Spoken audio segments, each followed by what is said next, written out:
ya. Dan ini juga fakta-fakta ya. Ini fakta-fakta yang saya sampaikan mengenai NII. Jangan lupa dibagikan karena ini sangat penting sekali. Ya. Ya. Dibagikan saja karena ini sangat penting sekali ya. Ini juga fakta-fakta mengenai NII atau Negara Islam Indonesia yang di Sumatera Barat. Sementara ini saya ngantongi data dari beberapa intelijen investigasi cyber NKRI. Cyber NKRI itu adalah organisasi yang saya dirikan. Kebetulan banyak teman-teman di sana yang bantu mengolek data itu ya. Jadi fakta-fakta mengenai Negara Islam Indonesia atau LII Sumatera Barat itu ya sudah membentuk struktur sampai cabang. Ya, sudah sampai cabang. Struktur NII Sumatera Barat sudah membentuk pada tingkatan cabang atau kecamatan, anggota mencapai 1125. Ini kebetulan datanya berhasil kita bobol ya. Ya. Terus proses perekrutan struktur dan sistematisnya itu jaringan NII ini telah menggunakan proses rekrutmen yang terstruktur dan sistematis ya. Untuk bergabung menjadi warga NII, seseorang itu harus melalui 4 tahap perekrutan yang disebut pencorakan itu, yaitu P1 sampai dengan P4. Ini adalah kode-kodenya seperti ya. Lalu dilanjutkan dengan proses baiat, saudara. Ya, dilakukan dengan proses baiat melalui 3 tahap, yaitu setiap calon anggota. Aduh, ini agak ngelek nih. Oke ya, agak ngelek, nggak apa-apa ya teman-teman ya. Jadi setiap calon anggota NII juga akan dibaiat melalui 3 tahap. Ya, ini perlu diketahui ya teman-teman ya. Jadi ada prosesnya untuk dibaiat, ini ada tiga tahap ya. Terus ingin mengganti ideologi Pancasila. Ingin mengganti ideologi Pancasila ya. Jadi jaringan NII ini memiliki keinginan untuk mengubah ideologi Pancasila ini dengan ideologi lain dan memiliki hubungan dengan kelompok teror di wilayah Jakarta, Jawa Barat, dan Bali. Ya. Jadi mudah-mudahan ini hoax ya. Kalau seandainya ini hoax kan saya ditangkap sama Bapak polisi ya. Makanya ini ya, mohon maaf ya, ini saya sampaikan lagi. Ini di sini juga hujan, tapi nggak apa-apa kalau agak terputus, ya, agak terbata-bata ini, ngelek sinyalnya, tapi nggak apa-apa. Bahkan ada yang komentar hoax, makanya agak putus-putus, saya ulangin lagi. Bahkan ada yang komentar ini hoax. Ya mudah-mudahan didoakan saja. Kalau ini hoax, kan saya bisa ditangkap nanti. Kalau informasi yang saya sampaikan ini bohong ya, nggak apa-apa. Saya bertanggungjawabkan kok. Saya bertanggungjawabkan. Oke, yang saya ulangin lagi ya, termasuk juga merencanakan aksi teror, saudara. Ya, aksi teror ini ya dengan mempersiapkan senjata tajam berupa golok dan mencari para pandai besi itu. Ya, sangat ngelek sedikit nggak apa-apa. Ya, dibagikan saja karena informasi ini sangat penting sekali, saudara. Oke. Sinyalnya ya, saudara ya. Benarnya hujan soalnya di sini. Ya, oke. Jadi NII Sumatera Barat itu sudah jelas ingin berniat mengganti ideologi Pancasila dengan sistem pemerintahan Indonesia. Dengan syariat Islam. Ingin mengganti NII Sumatera Barat ini sudah jelas terang-terangan ingin mengganti ideologi Pancasila dengan syariat Islam atau sistem khilafah ya, dan hukum Islam. Sudah jelas ya, walaupun rada nge-lag ya, tapi nggak apa-apa ya, nggak apa-apa ya. Nah ini saya akan sedikit fakta-faktanya ya. Saya juga ada rekaman di sini. Ada rekaman di sini akan sedikit saya tampilkan. Sebentar, saya akan tampilkan dulu.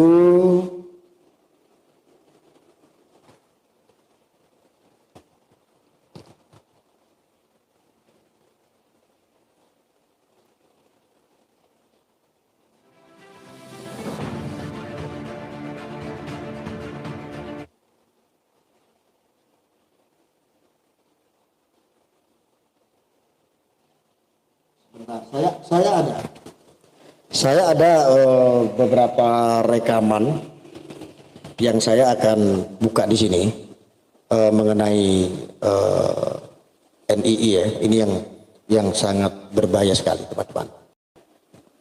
Ini yang sudah jelas-jelas dia menyatakan,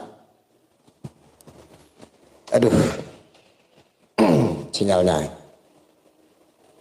Ya, ini saya bukakan.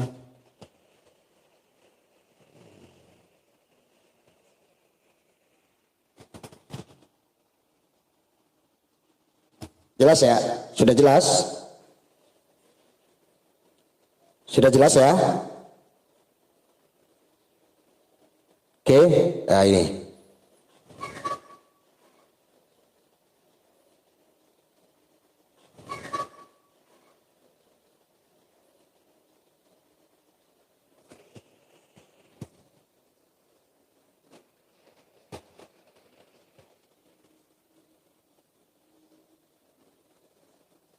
Arya Kosmu Murahan, bukan ngekos, saya lagi di kampung ini.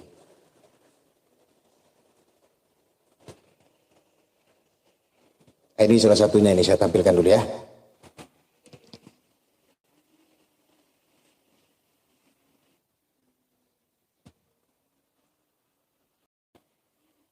Rangka berdakwah, menjelaskan esensi khilafah dari hukum hingga urgensinya. Yang ketiga, bahwa Pak Menteri pernah menyampaikan haramnya negara Nabi, pernyataan ini perlu diklarifikasi dan diluruskan. Dan keempat, bahwa oleh karena itu kami mohon agar dapat beraudiensi dan berdiskusi bersama Pak Menteri dan jajarannya.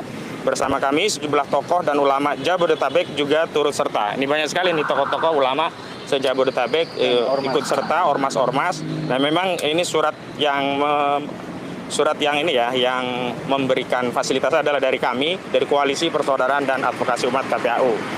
Nah, adapun waktunya kami serahkan kepada hari ini, jadi bisa menghubungi lewat telepon saya, nomor HP saya, dan mudah-mudahan solusi.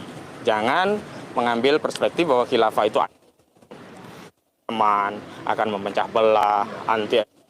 Diambil dalam melihat persoalan khilafah ini adalah bahwa khilafah itu adalah solusi. Jangan mengambil perspektif bahwa khilafah itu ancaman, akan memecah belah, anti NKRI, radikalisme, bahkan terorisme. Tidak. Khilafah adalah ajaran Islam, dan karena itu kami datang itu untuk menjelaskan bagaimana urgensi khilafah, bagaimana ajaran Islam khilafah menurut dalil-dalil, dan nanti ada ulama-ulama di antara kita juga akan menjelaskan itu.